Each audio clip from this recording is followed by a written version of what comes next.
What if I told you that a single act of courage in a small-town diner one rainy night could change the lives of everyone inside forever?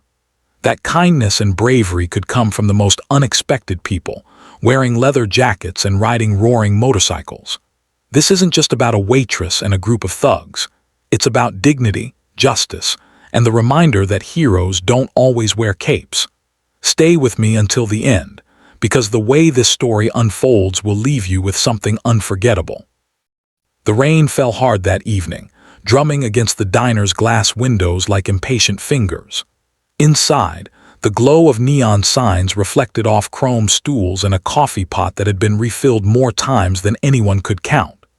Behind the counter stood Emma, a young waitress barely in her 20s. She wasn't just serving burgers and coffee. She was carrying the weight of bills, long nights, and dreams she wasn't sure she'd ever reach. Emma smiled through exhaustion. She always did. She believed kindness mattered even when life wasn't kind to her, but kindness isn't always returned. Just after 8 o'clock, the bell over the door jingled, and in came 3 men, loud, rough-looking, the kind of trouble you sense before they even sit down. They reeked of arrogance and cheap alcohol. Emma greeted them with her usual politeness, offering menus and pouring water, but instead of gratitude, she was met with sneers. "Hey, sweetheart, how about you smile for me instead of for the coffee pot?" one of them said, his voice dripping with mockery. The other 2 laughed. Emma forced a polite smile, though her stomach churned. She had dealt with rude customers before, but this felt different. The men leaned too close, their words cutting deeper with every joke at her expense. They called her names. They made comments that weren't just disrespectful, they were demeaning. The other diners, a few older couples and a truck driver in the corner, lowered their eyes. They wanted no part of it. That's the thing about bullies, they thrive when no one stands up. And Emma, caught between her job and her dignity, felt her throat tighten with fear. When one of the men reached out and tugged lightly on her apron string, Emma flinched and stepped back.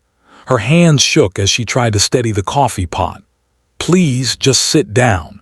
I'll bring your order," she whispered. They laughed again, louder this time, as though her discomfort was entertainment. Emma's chest ached with the helplessness of it all. This was her workplace, her only income, and yet here she was, cornered. And still, nobody moved to stop them. The bell over the door jingled again, and this time the sound cut through the tension like a knife. The men turned their heads, annoyed at the interruption. Emma looked up too and froze. Through the doorway stepped a group of bikers, leather jackets, heavy boots, helmets tucked under their arms. The kind of sight that would make most people tense up, expecting trouble.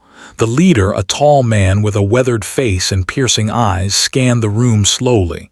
He didn't smile. He didn't need to.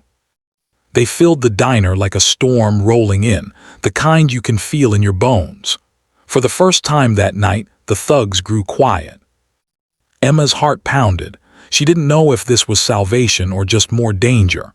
The bikers took their seats at the counter, exchanging nods with one another but saying little. The leader caught Emma's eye for a brief moment. His gaze wasn't threatening, it was steady, almost protective. Still, Emma hesitated, unsure whether to approach. One of the thugs sneered, trying to regain control of the room. Well, looks like the circus is in town." His voice carried, sharp with false bravado. His friends chuckled nervously, but the sound lacked the bite it had before. The leader of the bikers set his helmet on the counter with a heavy thud. Slowly, he turned on his stool, facing the 3 men who had been tormenting Emma. His voice, when it came, was low and calm, the kind of calm that carries more weight than shouting ever could. "You boys giving the lady a hard time." The diner went silent. Even the rain seemed to pause outside. The thug who had tugged at Emma's apron straightened his shoulders, but the confidence in his eyes faltered. "We're just having some fun. No harm done." The biker stood, towering over them. "Does she look like she's having fun?" he asked, pointing toward Emma, whose trembling hands betrayed her answer. The men shifted uncomfortably in their seats. One tried to laugh it off, muttering something about a misunderstanding. But the bikers had already risen from their stools, one by one, until the thugs were outnumbered and outmatched. The leader took a step closer, his presence overwhelming. "Here, what's going to happen," he said firmly. "You're going to apologize to her, then you're going to leave, and if I ever hear about you treating a woman like that again, we'll find you. Understood?" The thugs exchanged glances, their bravado crumbling. The bravest of them mumbled a half-hearted apology in Emma's direction, then scrambled to gather their things. Within moments, the bell jingled again as they fled into the rainy night, their laughter replaced by the sound of retreat. Emma stood frozen, relief flooding her but mixing with disbelief. She whispered, "Thank you," though her voice cracked under the weight of all she'd held in. The biker leader softened then, his stern demeanor fatting. "You don't deserve that," he said gently. "Don't ever let anyone make you feel small."